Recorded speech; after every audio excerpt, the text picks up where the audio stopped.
Let's go. Dusty Dvoracek alongside will be with me in studio for the first two rounds and then on the road at sites to be determined. And this context is important as a starting point. This is a man who asked for a Notre Dame varsity jacket as a kid. Yeah. Wore the boxers as a kid. Cried during Rudy. Had an affinity for the Irish, as many folks out there do. So that just frames as you came up as an Irish fan. Now you cover them. What do you make of their exclusion? Well, look, somebody was going to be upset over this. Everybody was not going to be made happy. And I get it. Like, we did a show this morning in Bristol, and I said that if I'm on that committee, I've got Miami and Notre Dame in. I thought they were playing the best football at the end of the season. But at the same time, Alabama is very deserving of what they did earlier in the year. They got that resume. But as I watched that SEC championship game last night, and I kept waiting, and there was never a moment where I said, that's a playoff team. That's my big issue, the way Alabama played down the stretch, and then again last night getting beat by 21 points to Georgia in that moment. That's where I kind of thought this committee could step in and say, you know what? Notre Dame and Miami, they may not have as good a resume, but they're playing better, and they didn't. And I think for the Notre Dame fan, and I think even for the college football fan, there's just confusion. I agree. Based off of the rankings that we had for weeks leading up to this past Tuesday, then Alabama, after barely beating Auburn, jumps Notre Dame. It was almost like we were getting set up. And then Alabama doesn't move, but BYU conveniently moves back to set up that head-to-head. And now, don't get me wrong, I think the head-to-head should have come into play, and I think in that case, Miami should go in over Notre Dame. I agree with that. But the question I have is, should Alabama be in over Notre Dame? And I think that's a real question. What are we looking for? Most deserving or best? And it's like I told you earlier. It's like there's this target, and it keeps moving. Just tell me what the target is. Yeah. Is it best? Is it most deserving? Is it resume?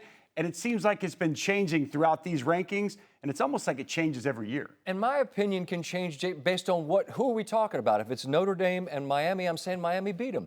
But then if I'm looking at Alabama, the way they looked, and I put them side by side with Notre Dame, I'm thinking, man, you got a worse loss in Florida State. Yeah, you got a better win. But then BYU is like, excuse me, you want to compare us to Notre Dame? Isn't our win against Utah maybe better? And I go, yeah, you got a point there. And so we could continue this conversation on down. Vanderbilt, Texas, and on and on and on.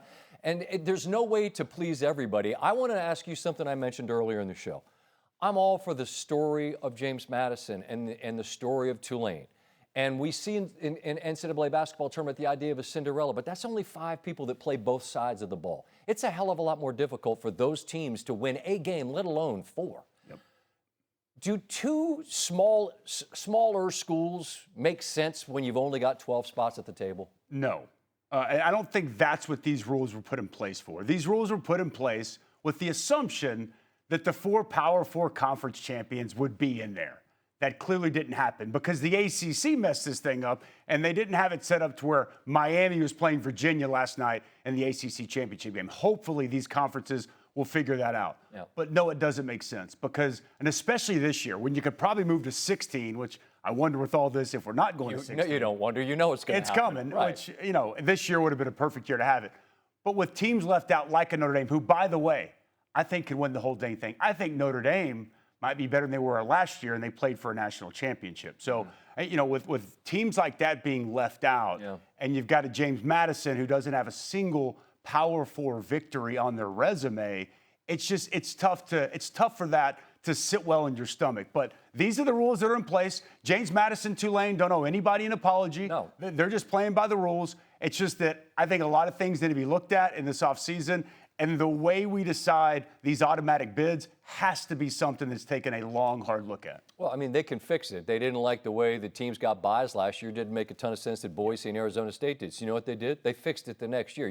They could fix it, and I believe, like you, that they will. They write the rules. Right. We don't have to wait on anything, so fix it, get it right. You don't need to ask permission you make the rules, you could fix them. That's right. We'll have an opportunity on the 19th and the 20th to dive into what's coming after that. In terms of the games that jump off the page, we've got a rematch, Bama and Oklahoma, and it's telling as an OU alum, you're like, I'd rather play Alabama than Notre Dame. That says a lot right there. And then obviously you've got A&M and Miami. What jumps out about those games? Well, first of all, the rematch, the game in Tuscaloosa between Oklahoma and Alabama, it was off the charts. Yeah, that Oklahoma defense was fantastic. And we just saw an Alabama offense really struggle. -3 rushing yards. If that doesn't jump off the page, I don't know what does. And guess what? It's not going to get any easier for Bama against this Oklahoma defense, who, yes, Alabama should get healthier, should maybe get Jan Miller back. They were banged up. Pieces. I think our Mason Thomas will be back for Oklahoma, who's their best player and their best defensive player. So I can't wait to see that matchup. You know, the real question, can John Mateer, can he get back to who he was early in the season? You know, can we see him maybe get this offense ignited? I do think that Bama defense has been playing well, but they're going to play now a third time in just over a year.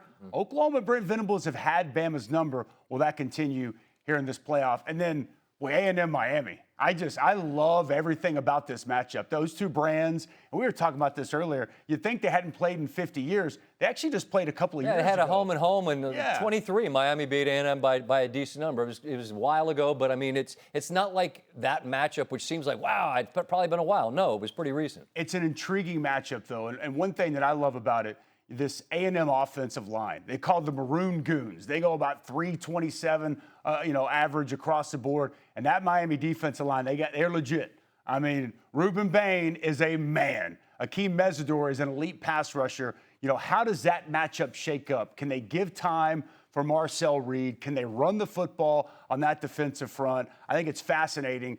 And then Malachi Toney, Carson Beck on third down. They're so good. It's one of the best tandems in college football. Guess what?